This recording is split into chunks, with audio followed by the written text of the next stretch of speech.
Hey everyone, Cool Cringe here. For those of you who are pretty late into Warframe, you've probably heard the following statement. Invisibility and Invincibility are the only real methods of survival, and at high level, other strategies just don't cut it. I know that, at the very least, I myself have heard this countless times in both my own community and the larger Warframe community, and I've seen people outright mocked for attempting to survive through other methods like traditional tanking. That example in specific is especially noteworthy because a lot of Warframe players seem to be under the impression that Steel Path level gameplay and beyond is just too difficult for, as the kids would say, thugging that shit out. But in my own experience playing this level of content, I've been able to tank damage just fine, so the dismissal of it always confused me. As such, I decided to delve into the problem deeper, beginning with a simple question. Is damage reduction dead? No, it isn't. Okay, let me elaborate. To be entirely fair, let's reframe this discussion by asking another question. Are Invisibility and Invincibility better survivability strategies than tanking? Yes, they are objectively superior. Though, if you look over there, you might notice the massive asterisk attached to that claim. I'm going to explain the existence of that asterisk here in a bit, but I think it's important to establish what exactly we're even talking about before getting into the argument part of my, well, argument. Yes, this video is going to contain many opinions, so viewer discretion is advised. So, before we dive deep into the relationship between content difficulty and survivability strategy efficacy, I think it would do us best to establish what kind of survivability strategies even exist in Warframe. When it comes to ways to survive, I personally find there to be a sort of big five methods that most frames use. Keep in mind that frames rarely exclusively use one method, and there's plenty of overlap between them, but it's easier to explain them as distinct ideas. I also know that there are other methods out there, like evasion stacking, energy tanking, and whatever the fuck this is, but I think they're mostly too niche to count as a major method. First up, let's talk about invisibility, because it's easy to explain. So, the concept behind invisibility as a survivability strategy is pretty simple. If the enemy can't see you, they can't hit you, and if they can't hit you, you can't die. This can get a bit messy if you have allies or defense objectives or really anything that draws enemy aggression, as you can get caught in the crossfire, but generally speaking, this is one of the game's easiest and most effective ways to not die. The most well-known users of this tactic are probably the original stealth trio, being Ashe, Loki, and Navara, though Octavia can make pretty easy use of it as well. Varuna can also take advantage of invisibility abuse, especially when using Ulfrin's Endurance or Prey of Dynar, as abilities do not break her stealth. Wisp can also cast her Will-O-Wisp to become invisible or simply remain airborne, and while her passive stealth does break if she fires a weapon, melee attacks and ability casts do not break it. If you're not a frame with invisibility built in, there are still several ways to become invisible, like Arcane Trickery, Skiajadi's finisher gimmick, or hitting 3 enemies with Unseen Dread equipped, though those are, in general, not as easy or reliable as frames with dedicated invisibility. Okay, with the easy one out of the way, let's jump into the most complicated one, Invincibility. So, as you might expect, the philosophy for this one is also pretty simple. If you can't take damage, you don't die. A few abilities, such as Mesmer Skin, Hysteria, and Omamori when triple sixed, all grant you invincibility, meaning you just straight up can't take damage. You can also make yourself invincible if you Void Sling through yourself with Vazarin's Protective Sling unlocked. Several abilities make you invincible during their casting animation, like Slash Dash, Landslide, and Crucible Blast, though oftentimes your shields can still take damage, meaning only your health is really invincible. Teleporting to Will-O-Wisp also grants Wisp 3 seconds of invincibility, which is very abusable, much like my wife. This can't stay in the video, why did I write this? Gauss's kinetic plating is also invincible when his battery is full, but only to physical damage, as well as cold, heat, and blast. To be fair, these are probably the most common damage types in the game, making him invincible most of the time, but it's still not complete invincibility. Garuda's Dread Ward augment also kind of counts for this, but it makes her unkillable as opposed to invincible, so she can still take damage, but said damage can't be fatal. Overguard kind of falls into this category as it does prevent you from dying while it's active, but it has one pretty major caveat. Overguard has no damage reduction, and as far as I'm aware is one of the only ways in the entire game to ever have no damage reduction. So while it can be used to be invincible through sheer quantity, it's pretty difficult to do without having an insanely high amount of Overguard, though it can be done, like with Iron Skin on Rhino. Okay, that's the easy invincibility, but there's also a much more universal source of it that can be leveraged: gating. In Warframe, gating is a defensive mechanic where, when one defensive resource is depleted, there's a period of time where other defensive resources are invincible. there are two major defensive resources that possess this mechanic: Overguard and Shields. When one of these two things breaks, whatever's underneath it will be protected from damage for a short time. Because it's easier, I'm going to explain Overguard first. Essentially, whenever Overguard breaks, there's a half a second window where your health and or shields will not take any damage. This 0.5 second invincibility window is fixed, meaning the amount of Overguard you have doesn't increase or decrease its duration. This mechanic is usually referred to as Overguard gating, or overgating if you want to be corny. I'm from Iowa though, so I'm not afraid to be corny. I was born on the cob. Overgating is a pretty easy way to survive on lots of Warframes. Colorbow, Dante, Frost, Ember, Styanax, and so on. Secondary Fortifier also allows you to get Overguard on any Warframe, so long as you have an Eximus to steal it from. While it's best to try and maintain your Overguard as having it grants you status immunity, you can rest assured that even if you don't have that much, you can stay alive pretty much forever so long as you have a way to keep refreshing it. The second kind of gating is the ever-reliable shield gating, which has a lot of intricacies to it. So then, shield gating is the same idea as Overguard gating. When your shield breaks, there's a brief window where your health won't take any damage. The first major difference, though, is that your shield quantity actually does affect how long the invincibility window lasts. The minimum shield gate invincibility duration is 1/3 of a second, while the maximum duration is 2.5 seconds, which is achieved at 1,150 shields. Shield gating also takes into account your highest shield amount before your shields break.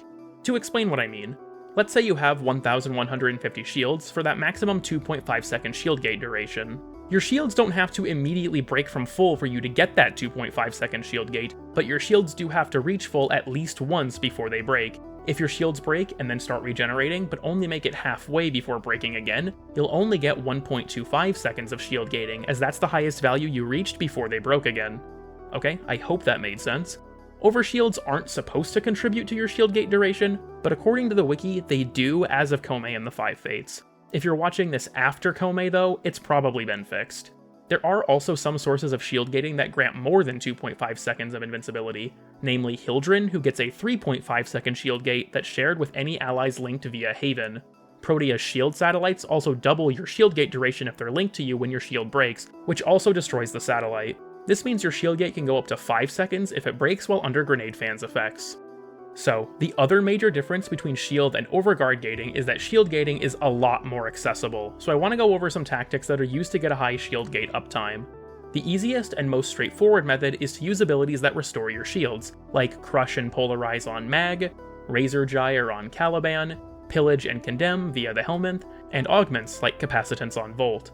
These are pretty easy and dependable ways to get your shields back, so long as you have energy and, in the case of most of these examples at least, enemy density. The other most common method revolves around a mod that I haven't yet mentioned, Catalyzing Shields. This mod is a corrupted mod that reduces your shields by 80%, but grants you a 1.33 shield gate duration from full shields. Now, that's strange. Why would you want to reduce your own shields? Well, the main reason is to combo with either the Brief Respite Aura mod and or the set bonus from the Augur set. These both restore shields when you cast abilities, so if you consume enough energy, you can instantly recharge your shields to full, often during your shield gate invincibility. This way, you're effectively never vulnerable so long as you keep casting abilities. There's also an interesting variation to the Catalyzing Shield strategy that involves using Fast Deflection and Vigilante Vigor, which reduce your shield recharge delay all the way down to 0.2 seconds, which makes your shield start recharging very quickly. You can also get this low of a recharge delay with Guardian Break on Vazarin, which can save you the mod space if you're willing to deal with this thing being in your face at all times. This tactic is best utilized on Grendel and Kome, as they both have such low shields that they can get them all back almost immediately after the recharge delay is up, which means that so long as you can avoid getting hit for 0.2 seconds, you won't die. So, using abilities that restore shields, as well as Catalyzing Shields and Brief Respite or Augur mods are the most common ways to shield gate, but there are a few others worth noting. Namely, your companion can help you shield gate when using either Guardian on any robot, Molecular Conversion on Taxon, or Protect on the Roxakubro. You can also use Arcane Aegis, which grants you constant shield regeneration while active. Its activation chance is pretty low, sure, but it has a weird quirk. The shield regen is constant, even if your shield breaks, which means that your shield gate will be triggered constantly and you literally cannot die unless you take toxin damage.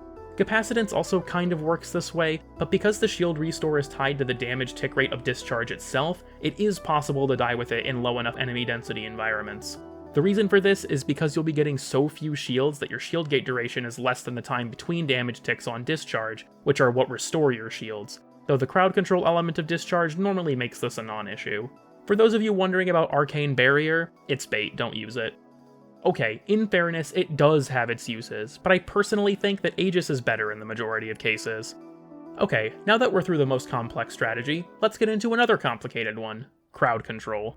Crowd control's philosophy is pretty simple. If enemies can't even attack you, then you don't die.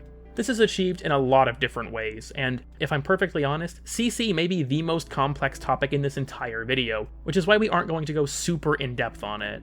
To give you an idea though, crowd control that helps keep you alive includes things like freezing enemies in place, slowing and/or stunning them, drawing enemy fire with decoys, and so on. This strategy absolutely does have its drawbacks. I have nearly an hour-long video covering a lot of the main ones, but it's still a pretty solid strategy all things considered. Nova Umbral let me in on an interesting strategy where you combine some source of a slow, like Gloom or Peaceful Provocation, with Silence, which both shuts down Eximus abilities and massively prolongs the duration of Silence's stun. This strategy is strong enough to go to level cap, though Nova described it as a mid-tier strategy. In environments with an assload of overguard like Alchemy, this isn't effective enough on its own a lot of the time, but it still absolutely helps. You can also kind of mitigate the overguard concerns with a Sunika Kubro or a magnetic or secondary fortifier weapon as well. Again, this strategy is exceedingly complex, so we won't get too into it, but just know that if things aren't shooting back at you, they can't kill you, and that's the goal of crowd control. Okay, now we can get into the more traditional methods of survival, like regeneration. The philosophy here is, as you'd expect, also pretty simple. If you're healing faster than things can damage you, then you won't die. This is most often done with healing abilities like Wisp's Health Mote, Oberon's Renewal, and Vazarin's Void Regen. You can also heal with Arcane Reaper, Molt Reconstruct, and Arcane Victory and Grace, with the Arcanes especially being interesting as they're percentage-based heals, so frames with larger health pools, like Inaros, will heal a lot more per second than smaller health pool frames. Passive regeneration isn't the only way to utilize this strategy though, as you can still survive with quick heals like Blessing and Ophidian Bite as well. Remember, the only hit point that matters is the last one, so if you can heal before you hit 0, you'll be fine, though it is much harder to survive with spot heals versus a passive regen effect. Lifesteal from things like Gloom and Amalgam Daiku Target Acquired also fall into this category, promoting an aggressive playstyle where you deal as much damage as you can to keep your health regen as high as possible. Lifesteal from companions via Hunter Recovery, as well as things like Meta Ray, can also grant solid passive healing, so long as your companion's still alive. Magus Repair and Elevate are also part of this strategy, but are often the most cumbersome as they require you to enter your operator, which can break up the gameplay. I personally prefer to use this as an "oh shit I'm about to die" healing option instead of my main survivability source. Caliban can also use this strategy in a very unique way. His summons grant him really high shield regeneration. This means he can get his shields back insanely fast, far beyond that of pretty much any other Warframe, so he can combo both the regeneration and shield getting strategies together. Beyond Caliban though, the regen tactic more broadly has its flaws, with the main one being that it's prone to being insta-killed. To put it simply, you can't out-heal more damage than you have health, you'll just die. It's also prone to being overwhelmed, as if you take more damage in a second than you heal in a second, you'll also eventually die. So then, what's the best way to prevent the damage you take from beating out your whole health pool? Well, that leads us into the last survivability strategy, damage reduction. As a fair word of warning, we're going to be doing quite a bit of math in this section, but I promise it's not that hard. If I can understand it, odds are you can too. So, damage reduction, or DR for short, puts forward our last survival philosophy. If enemies deal negligible damage to me, then I can massively extend my health and thus delay my death considerably. Notice I didn't say you won't die, because unlike the other strategies, this one doesn't actually stop you from dying. Instead, it just makes the process take much longer, so it isn't really that amazing by itself. When it comes to sources of damage reduction, it's normally derived through the player's armor value, as well as various Warframe abilities and the Adaptation mod. Shields also have a built-in 50% damage reduction, which applies to all damage they receive. Before we explain this mechanic further though, we need to talk about a concept called effective health, or EHP. I'm sorry in advance, but I'm getting out the sheet of paper. So let's explain this with an example. Say you have 1000 health, and you're being hit by an attack that deals 100 damage. This means that attack will take 10 hits to kill you, which should hopefully be pretty straightforward. Okay, so let's apply 50% damage reduction, which reduces the damage of that attack from 100 damage to 50 damage. This means that attack now takes 20 hits to kill you, so you've effectively doubled your health as you can take twice as many hits before dying. So, we can express this as 50% damage reduction, granting you a 2 times effective health multiplier. The reason I established this concept is because it's pretty difficult to really grasp things when you only look at the percentage, as it's often pretty misleading when you take it at face value. For example, let's go back to our 100 damage attack and 1000 HP pool. If we had 80% damage reduction, we reduce that attack to 20 damage, so it takes 50 hits to kill us. This is an effective health multiplier of 5 times, as we can take 5 times as many hits before we die. So then, let's now apply 90% damage reduction. This is only 10% higher, so it doesn't seem like that much, but if we math it out, we see a very different story. So, 100 damage reduced by 90% is 10 damage, meaning it would take 100 hits to kill us with 1000 HP, giving us an effective health multiplier of 10 times. So, even though the difference between 80% DR and 90% DR is only 10%, 90% DR is actually twice as effective as 80% DR. Going one step further, 95% DR would reduce the 100 damage hit to 5 damage, which would take 200 hits to get through our 1000 HP pool. So then, 95% DR is a 20 times effective health multiplier, meaning it's twice as good as 90% DR, despite the difference only being 5. And it's 4 times as good as 80% DR, despite the difference only being 15%. Okay, now that we've explained that concept, let's talk about armor. The easiest way I find to think about how armor works is to think of it in chunks. For every 300 armor you have, your effective health multiplier goes up by another 100%. So at 0 armor, you have 1 times effective health. At 300 armor, you have 50% DR, which is 2 times effective health. At 600 armor, you have 67% DR, which is 3 times effective health. 900 armor is 75% DR for 4 times effective health. 1200 armor is 80% DR for 5 times effective health, and so on. You do still gain damage resistance for amounts that aren't divisible by 300, by the way. It's not like Destiny stats, where 99 may as well be 90, but I find it easiest to think about in those blocks of 300. Important to note here is that if your armor is below 300, your shields have more damage reduction than your health, but if it's over 300, then your health has more damage reduction than your shields. I like to think of armor as sort of a base damage reduction, much like how base damage mods work on weapons. It does have diminishing returns the higher you go, but it works as sort of a base amount that other damage reduction sources can scale off of. So then, what about those other damage reduction sources? Well, in order to keep rolling with explaining complicated mechanics, let's talk about Adaptation next. Adaptation is a mod where, each time you take an instance of damage, it grants you 10% damage reduction against that damage type, up to a cap of 90%. That's obviously really good, but the tricky thing is that enemy attacks are very rarely one damage type. You can actually see this on your own weapons too, where your total damage is a sum total of a bunch of different damage types, and enemy weapons work the same way. So how does Adaptation choose what to adapt to if attacks are made up of multiple damage types? Well, it adapts to only the most represented damage type in an attack. So, for example, if an enemy attack is 50% slash damage and 25% impact and puncture damage, then Adaptation will only build resistance towards the slash damage. So, as an example, let's apply these values to a 100 damage attack. 50 slash, 25 impact, and 25 puncture for 100 total damage. So then, Adaptation reduces the slash damage by 90%, making our attack now 5 slash, 25 impact, and 25 puncture, which adds up to 55 damage.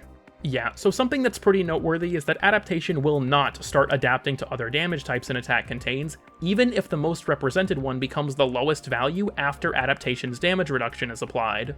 As far as I know, the average damage reduction amount is closer to 70%, but this varies quite a bit depending on your environment. For example, when fighting the Corrupted, the crewmen deal mostly puncture damage, and the Lancers deal mostly slash damage, so you can adapt to both damage types fairly easily.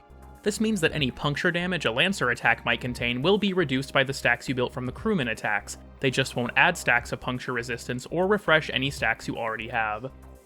Adaptation also struggles with high damage attacks that use rare damage types, as it needs at least a few hits to really ramp up. Two good examples of this are Blitz Eximus Blasts and Grenades, which Adaptation can't really deal with most of the time. Adaptation also doesn't gain stacks from damage over time effects, so ticks of heat or toxin will not contribute to the damage reduction. This is as far as I'm going to explain for this video, but I highly recommend the Kengineers video about the topic if you're curious, which I'll leave in the description. Okay, the last major DR source comes from abilities, which are pretty simple. Things like Eclipse, Splinter Storm, Protective Shell, and so on grant damage reduction while active, normally capping out at 90%. Unique among these is Mesa's Shatter Shield, which grants her 95% damage reduction, but only against gunshots. Explosions, melee attacks, and status effects do not have their damage reduced, which I honestly think is a really cool weakness. It keeps Mesa on her toes and demands she remain aware of her surroundings if she doesn't want to die, which I think is really fun. So then, as we've been talking about these different DR sources, you've probably had the following thought cross your mind. How do these sources of DR combine? Fortunately, that's actually really simple, and it's where the real fun begins. So then, damage reduction sources combine according to the following formula. Damage times 1 minus DR1 times 1 minus DR2 times 1 minus DR3, and so on. In order for this formula to work, we have to convert our DR percentage into a decimal, which is pretty simple. Because we can't ever hit a triple-digit DR value, all we have to do is just put a decimal in front of our percentage. So if, for example, we had a 90% DR ability and took a hit to our shields, our formula would be the damage of the attack times 1 minus 0.90 for the 90% DR ability, and then times 1 minus 0.50 for the 50% shield DR. So, to run some numbers, let's say that attack deals 1000 damage, which, when run through our formula, gives us 50 damage or 95% damage reduction in total. As you might have noticed, this means different DR sources stack with each other multiplicatively, which is really valuable. In that previous example, the 50% shield DR made our 90% DR ability go from a 10 times effective health multiplier to a 20 times effective health multiplier, doubling our effective health for free. As a quick side note, if you want to find your EHP multiplier, all you have to do after running this formula is divide the original damage value by the new damage value. So that's all fine and good, but to really put into perspective how strong this stacking can be, I want to show it off with an actual in-game experiment. So, our test subject for this is a level 225 Eviscerator from the Grineer faction. Why this enemy? Well, there are two reasons. His attacks are pretty slow, which makes it easier to show the difference in damage between individual hits, and his saw blades are 100% slash damage, which makes the math easier for adaptation. The Steel Path modifier is irrelevant, by the way, it doesn't actually increase enemy damage. So then, using Dante's Overguard to ensure we have no damage reduction, we find that this guy deals 3056 damage per shot at level 225. When hitting shields, this is reduced to 1528 damage, so our 50% shield DR halved the damage, giving us a 2 times effective health multiplier. Alright, pretty simple. Let's go ahead and use Gara's Splinter Storm, which grants us 90% DR, and have the attack hit us again. This time, the hit is reduced to 152.8 damage, which gets rounded up to 153 damage. Quick side note, when it comes to rounding, values above 0.5 will round up, while values equal to or less than 0.5 will round down. Anyway, that's a total of 95% DR for a 20 times effective health multiplier, and as you might notice, it's also a pretty huge decrease from our starting 3056 damage.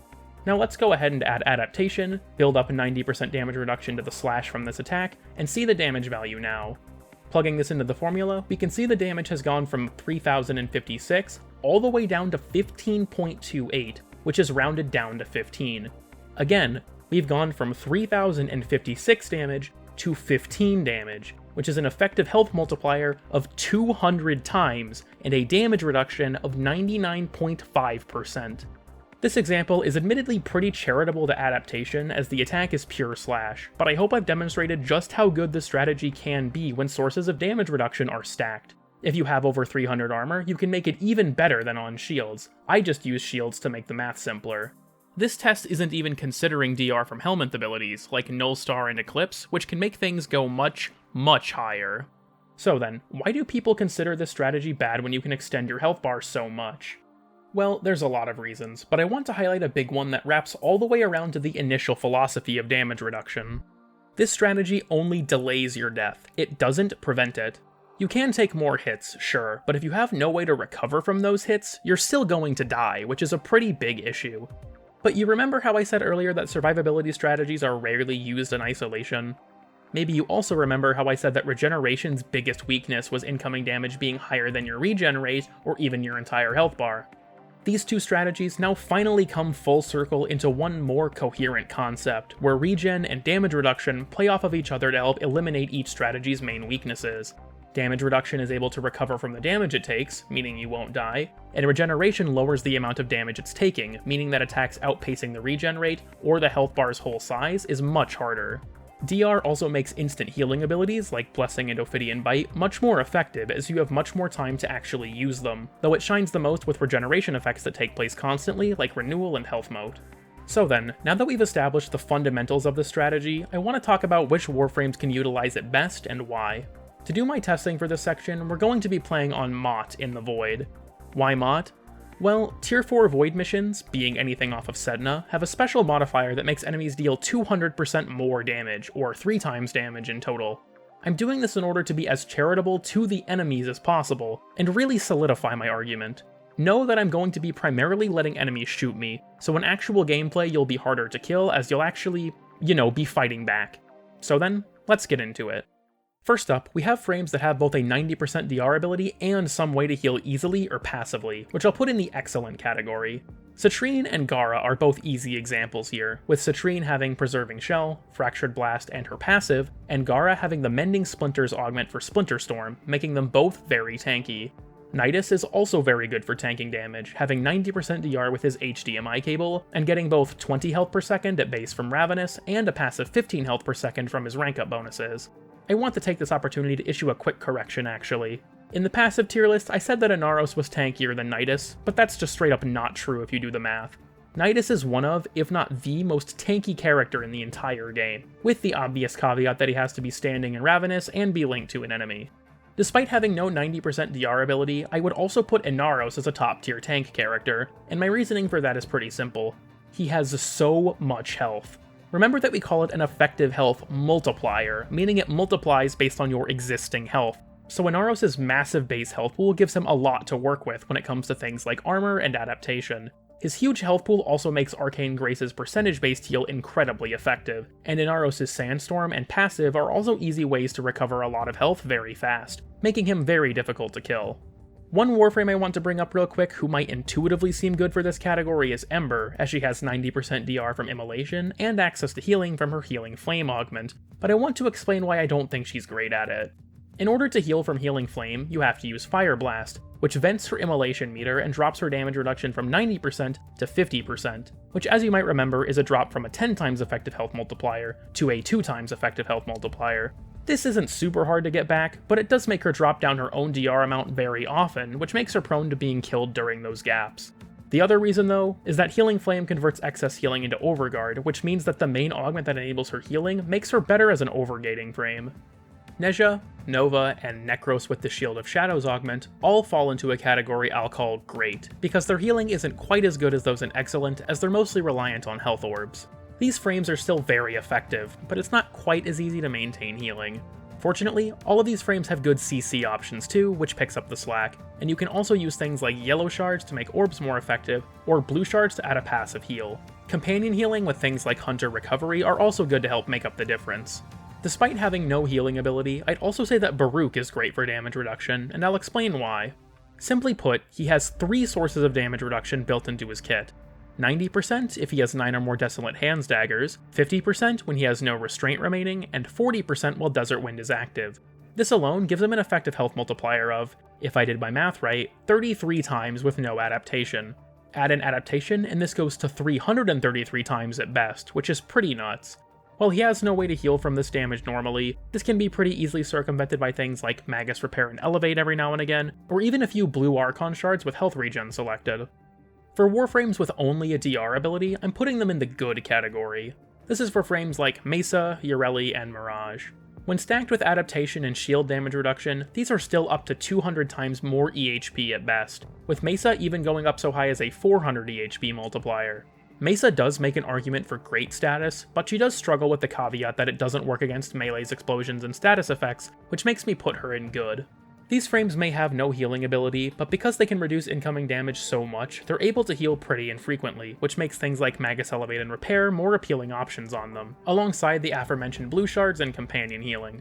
I lastly want to bring up Trinity in this section, as while her 2 DR sources are only 75% each, those being Link and Blessing, her ability to heal so much so quickly makes her able to tank very well. The only reason that I'm not going to give her a more solid position in this ranking is because Blessing restores all of her shields as well, which makes her able to utilize shield gating much more effectively than most characters, and takes away from most of the emphasis on raw tanking. The next category is for frames with only a healing ability, which I'll call fair.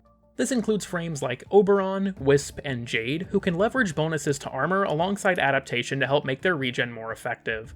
This is still a solid way to survive, but the lack of a DR ability does really hurt in higher levels. Jade can use her shield bonus to offset this, and Wisp can also abuse her invisibility and invincibility from her too, so the only one really handicapped by this is Oberon, though his crowd control can help take pressure off of himself as well. This is a goat slander free channel, thank you very much. I'd also put Wukong in this category, as his 1500 armor from Defy is a 6 times EHP multiplier, alongside Cloudwalker healing him very, very fast. Chroma also lives in this section, specifically when using his Guardian Armor augment. This augment lets him heal very quickly, and while he doesn't have any DR ability, he can get a ton of armor through both Vex armor and his Ice Elemental ward, which makes him surprisingly tanky. Atlas and Hydroid can also tank okay, but with some caveats. Atlas can heal and gain high armor from his Rubble, but if he's missing any health, then Rubble will only grant health and not armor, meaning he's prone to losing his damage reduction. The heal on Rubble is also nothing great, and beyond that, Atlas's Rubble Heap augment encourages him to maintain a high amount, so using Rubble to heal is often against his other goals. Hydroid mostly has to rely on Rousing Plunder if he wants to heal, which can be annoying as recasts will constantly change his armor value, making the strategy feel inconsistent. I would really like if Hydroid's Plunder would refresh his highest value on recast instead of re-rolling it, but it is what it is. The last frame I want to put in this category is Lavos, as while he doesn't have any DR ability, he does have a lot of base armor at 675, alongside a quick and easy heal with Ophidian Bite. In order to get this strategy to really work though, you kind of have to leverage the Mecha set, or more specifically Mecha Pulse. This lets Lavos get a ton of armor, which, while not often enough to survive on its own, can still absolutely make him tanky enough that Ophidian Bite can pick up the slack. Things like blue shards aren't really enough to pick up the healing on their own, but mods like Hunter Recovery can also help get in healing for Lavos. If I'm honest, he's almost not good at this strategy, but I think his power when used with the Mecha set makes him able to hold his own. The last frame I want to talk about when it comes to tanking is Corvex, who I think is the game's strongest example of a fake tank. What do I mean by this? Well, Corvex has the base stats to look like a pretty good tank. He has the highest armor pool in the entire game at 875, and a very solid health pool at 700. Unfortunately for Corvex though, he has nothing to build off of these stats with. He has no healing and no DR ability, making him struggle immensely to survive through tanking alone. Fortunately, he has the radiation status, which does alleviate this issue somewhat as the crowd control means less things are shooting at him, but he really can't soak up that much damage despite his stats.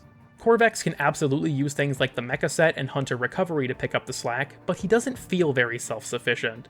His inability to insta-heal like Lavos just makes him uncomfortable and overly reliant on his companion to tank, which kinda sucks. I'm going to shoehorn even more of my opinion into this video and say that Corvex deserves a 90% DR ability.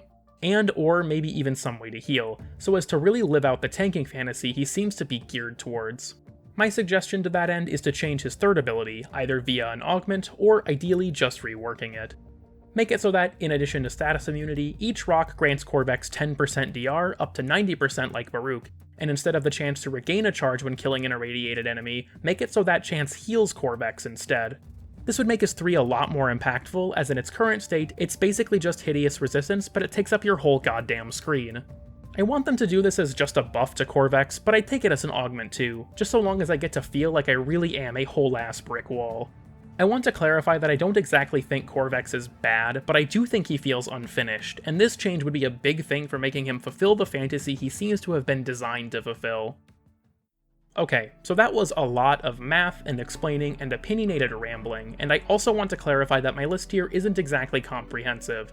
I don't doubt that other frames can leverage tanking strategies, but I think that generally most of them benefit more from other tactics, though I don't doubt that my dumbass forgot an obvious one. Beyond that though, what exactly am I even getting at here? Are we ever going to answer the title's question? Well, yeah, DR clearly isn't unusable, but that's not the whole story. You remember that massive asterisk from earlier when I said that Invisibility and Invincibility are better survivability methods? Well, now that we have all the pieces, it's time to finally come back to that asterisk and give the devil his due.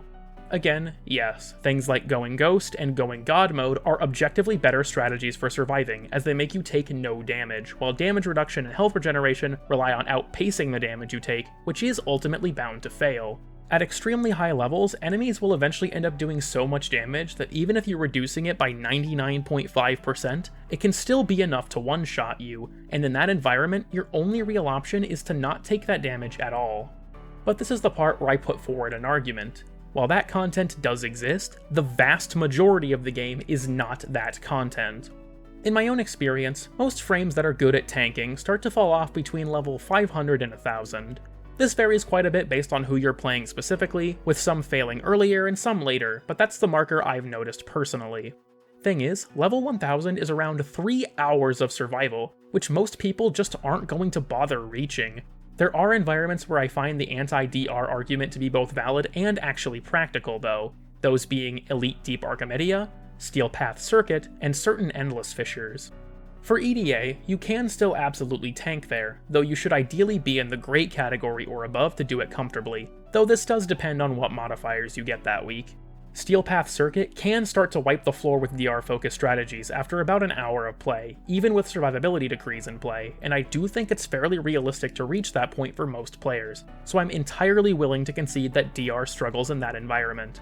There are also game modes that scale very aggressively, like Void Cascade and Disruption, and I think that the argument against DR absolutely can hold up there as well, but I don't think it's quite as effective as the Circuit argument. In Disruption and Void Cascade, the consequence for leaving is relatively low, so if you want, you can leave pretty much whenever.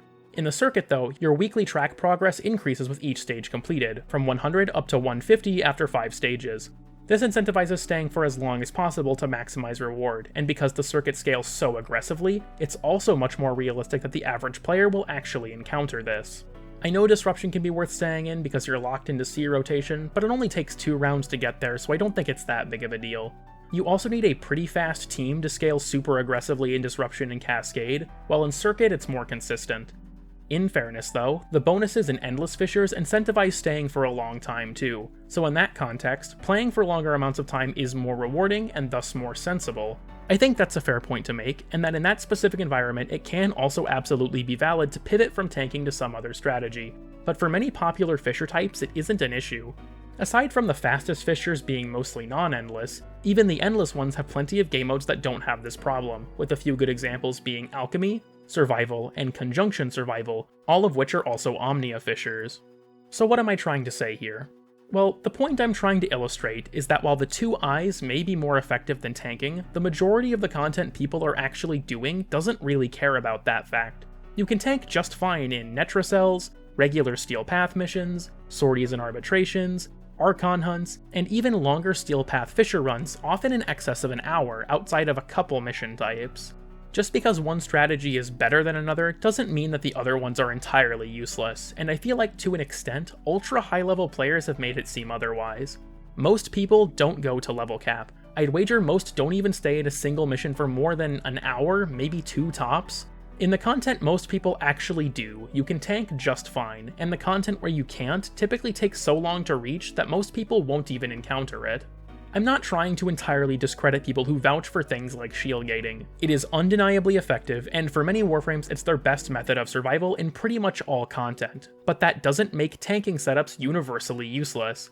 I also want to go on a brief side tangent here and say that, for level cap specifically, while DR is basically useless in that environment, there are virtually no legitimate incentives to actually do it. Level cap is not endgame, it is an optional challenge that requires a time sink very few people are dedicated enough to commit to. The developers do not consider it any form of endgame, and there is no reward for staying that long and reaching that high of a level. If you like playing endurance missions, that's totally fine, but some people act like it's the entire game and that things need to be balanced around it, and I find that kind of absurd. Okay, back on track. I feel like a lot of the anti-DR sentiment stems from the fact that people just don't know how DR stacking really works, and I can't really blame them as the game doesn't make it clear. As an example, while doing research for this very video, I decided I wanted to suffer a brain hemorrhage by looking at the comments on Corvex's wiki page. Someone in these comments said they thought that Corvex needed a 90% DR ability, and another user replied that he didn't need one as he has such high armor. As I've hopefully gotten across in this video, that's not a great argument, as a 90% DR ability would multiply whatever Corvex's EHP is without said ability by 10 times, making him way tankier. But people don't know that's how the system works, so they're often either quick to discredit DR entirely or make claims like this, where they say that new sources of DR aren't needed or have diminishing returns, when that's the opposite of the truth. Stacking armor has diminishing returns, but stacking armor with a 90% DR ability or adaptation multiplies them all into a much greater buff. One of my goals with this video is to help dispel the common misconception that DR as a whole has diminishing returns, and hopefully I've made that clear. I also want to make it clear that I'm not trying to attack the person who left this comment, and I'm not encouraging anybody to make fun of them at all. Countless people make this mistake. It was just a perfect example in the wild of what I was talking about. So, to wrap up, let's really nail down that question one last time. Is damage reduction dead? In the majority of content people are actually playing, absolutely not. It's just that many people don't understand how it actually scales, and many frames aren't cut out for it. But if you know how to leverage multiple different DR sources and leverage things like health regeneration to make up for its weaknesses, it more than does the job on many Warframes in the vast majority of practical content. While things like shield gating and invisibility are more effective, the gap between them and tanking isn't that large until enemy levels that are higher than most people will even reach. While I do think you could argue the Steel Path circuit, as well as Disruption and Cascade Fissures in particular, are bad for tanking, those are more of an exception to the rule. I also want to say that with those game modes in particular, I think you can make a genuine argument that the damage curve on enemies should be rebalanced. Enemy damage scales incredibly aggressively with level. For example, that Eviscerator from earlier that was level 225 dealt 3056 damage, but at level 100 they only deal 927 damage, which is over 3 times less.